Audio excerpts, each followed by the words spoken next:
If you can't control the weight, it's too heavy. What's up, guys? Welcome back. Paul from PaulSklarXFit. If your biceps have stopped growing, these 5 mistakes are probably why. After 35 years of coaching, I still see people making them. Today, I'm going to show you the mistake, the fix, and exactly how to perform each exercise so that you get the most out of every rep without just chasing heavier dumbbells.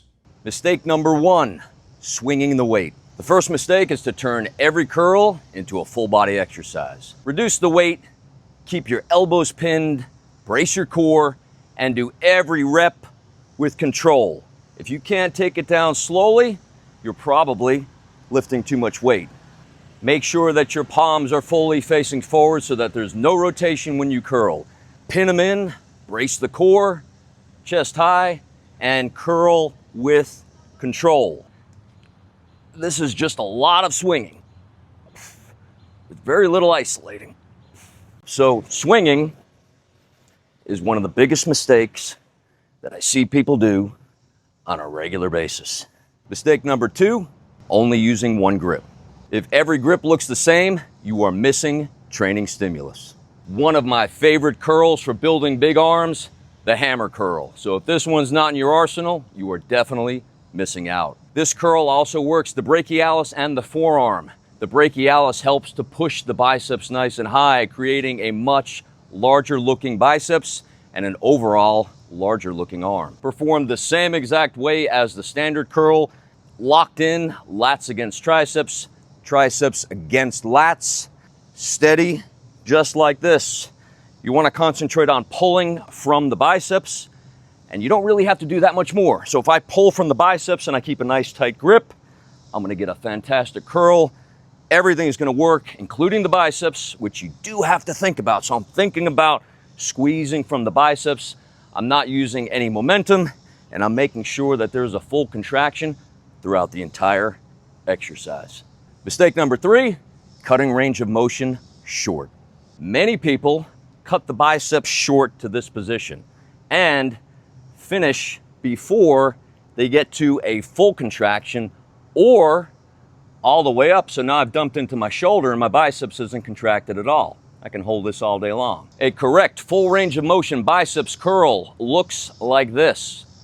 Notice exactly where my arms are positioned and notice that I'm getting full range of motion at the bottom and I'm peaking and contracting at the top part of the motion. This is a shortened rep, which is fine if you are specifically trying to target that range of motion. The other big mistake, all the way at the top, totally relaxed biceps, shoulders totally relaxed. Make sure the shoulders are contracted at the same time the biceps are. Full body tension, biceps isolation. Mistake number 4, not doing any body weight pulling. Any type of pull-ups, specifically chin-ups. When you work a chin-up properly, you are absolutely contracting your biceps 100%. However, most people do not pay attention when they do a pull-up. They just merely do it to complete the reps without thinking about the muscle groups that are involved. So the next time you do a chin-up, pull with the biceps. Make sure that your position is more vertical.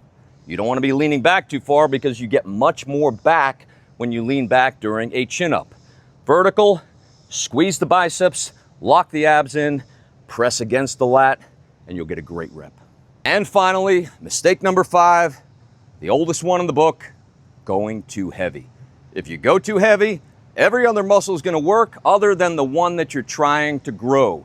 You'll get a little bit of stimulus, but you won't get the max benefit. So what's too heavy? Let's find out.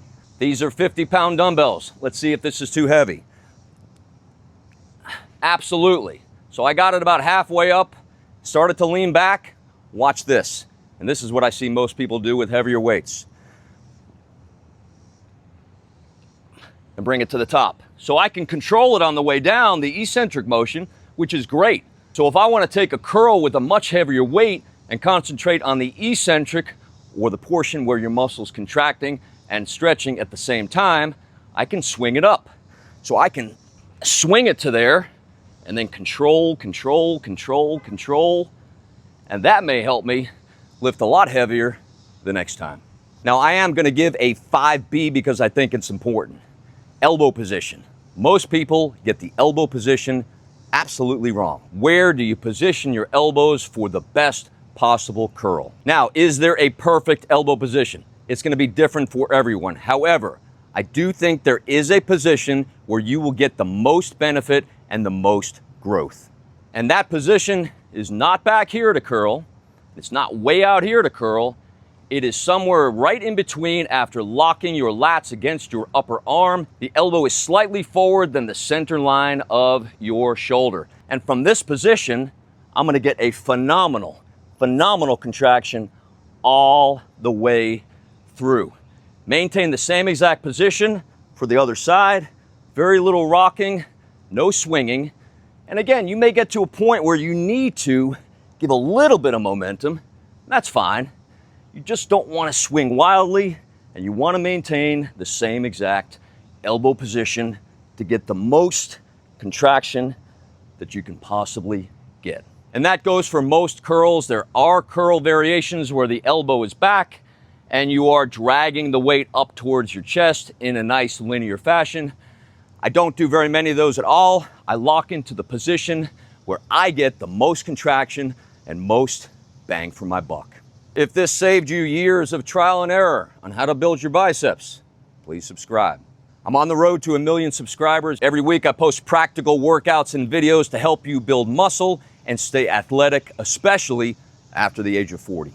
If you want the complete training program that I personally follow and have designed over 35 years of educational experience and professional experience, please click the link below, PaulSklarXFit.com. I look forward to seeing you all next week. Let's go build those biceps. Check back in with me. Did you start doing these curls? Did you put them in your program? How did it work? And how do you feel?